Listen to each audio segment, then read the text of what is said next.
My name is Tamsin Locke. I dedicated 25 years to Cyber Command, climbing to the rank of Lieutenant Colonel, waging wars in unseen digital realms. I unraveled terrorist networks, thwarted foreign espionage, and stood before senators in secret briefings, explaining terms they couldn't grasp. Yet nothing in those years readied me for the moment I stood on the pavement outside the home my grandfather crafted, feeling like an intruder. It was late September. I just stepped from a taxi, my discharge papers still crisp in my satchel, a heavy silence gripping my heart. The porch light blinked faintly, once a beacon of warmth, now a cold, watchful eye. My sister Delilah answered through the intercom. No greeting, no concern for my well-being. She stared down from the staircase and said, voice flat as slate, "I'm calling the cops." I thought she was joking at first. Then I saw her fingers poised over her phone, already dialing. "You can't just show up," she barked. "This isn't your place anymore, Tamsin. You walked away, you vanished." "I just returned from service," I said, my voice breaking, fragile as autumn leaves. "I thought I could see Mom." "She doesn't want you here," Delilah shot back, her face unyielding.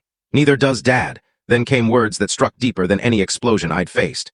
"You're not in the will, you're not even on the title." Minutes later, a police car rolled up. One officer was young, the other older, with a military buzz cut and a slight pause in his stride as he saw my uniform. A flicker of recognition crossed his face. "Lieutenant Colonel Locke?" he asked. I nodded, but it didn't matter.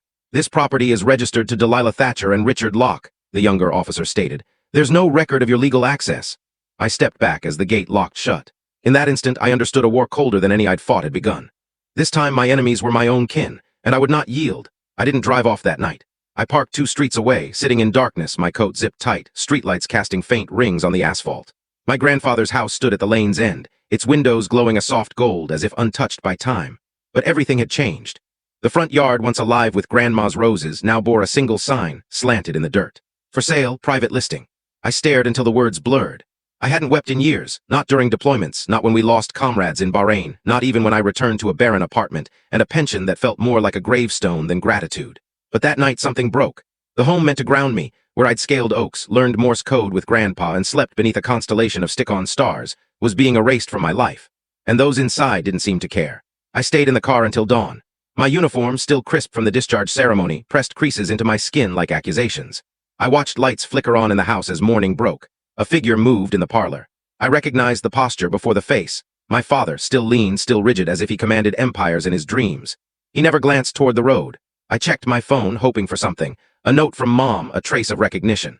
There was only one unread message. No sender, just return to base. There's nothing for you here. I can't tell you the full story in this short video. If you want to see the full story, the link is given below. Click on it to watch the full story.